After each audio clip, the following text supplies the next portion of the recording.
as you can see, I got the OP-1 right here. I've used it quite a bit. I've made a couple beats on the OP-1, but really I found where it shines is when you can plug it directly into Ableton and just start cooking. Because there's a lot of dope sounds on the OP-1. Now, there's some downsides of the OP-1. You can plug in an 1/8" plug into the OP-1 and you can get audio that way, which is okay, but you know, that means I have to go through the patch bay and all that stuff. The latest update with the OP-1 allows you to plug in the USB cable and get audio directly from the OP-1 into Ableton. Last night I tried it, I installed the update. I haven't played with all the new features of the update. The feature that's relevant to me is now I can plug in the OP-1 and get audio directly from the OP-1 into Ableton.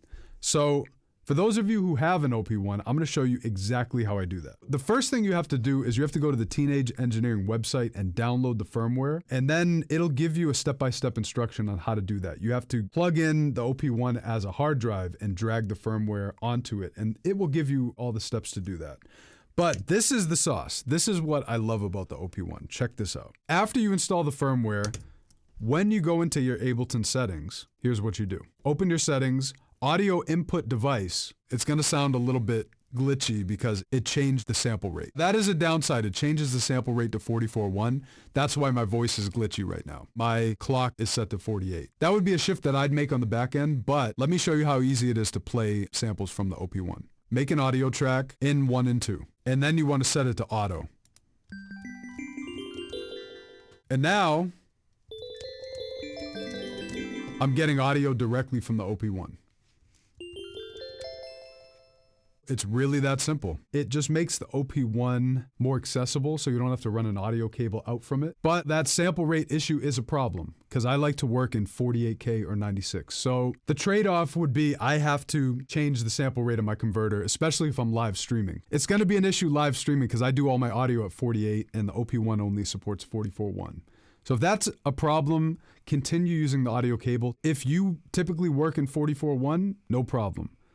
Myself, knowing that, prefer to use an analog cable, but I'm also out of inputs on my interface, so we'll see about that. More updates for the OP-1 with this firmware, but that was the one that sparked my interest, which is pretty cool because one of the strengths of the OP-1 is I find that it has pretty unique synth-based sounds. What do you guys think? Anyone in the chat have an OP-1? Timber said, my OP-1's been at my side since this update. That's what's up. Timber, are you using it in this way, like in Ableton? Timber said it auto-records when you press play. It's armed now, thank God. That's what's up.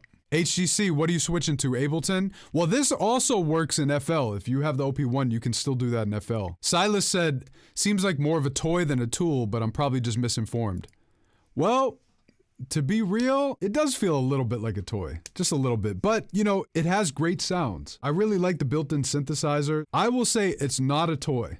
I will say it is like a real tool. It does have a lot of features. It acts as a MIDI keyboard, which is dope. It's very portable. It's just a great looking piece of gear. It doesn't feel like a toy. It's like metal. It's heavier than it looks. It's very substantial. The buttons, everything feels very solid. Speaker quality, not so great, but cool. It is what it is. It's aesthetically a very, very nice piece of gear. I think I paid $800 for it or something like that back in 2017. Let's put it this way, I ain't selling it. Even if it was selling for $1,500, I would not sell it. I'd hold on to it. Would I buy it for $1,500? No, probably not. Would I buy it for $1,200? Probably not. Would I buy it for $900? Yeah, I'd probably buy it for $900. Now that I own it, I don't have any interest in getting rid of it. I wouldn't say it's a toy. It has some toy tendencies, but it's a good synthesizer. What's dope about it is when you're producing, you can just start scrolling through sounds quickly and you'll get some good sounds with it. I made this really simple beat last night, all on the OP-1. Drums, bass, sample, everything. I made it on the OP-1 but recorded it into Ableton. I mean, it just has a certain sound, certain vibe. It just inspires these real minimal beats. Like I could hear like a crazy R&B vocal on this. Timber, what is OP-1.fun? I've never heard of that.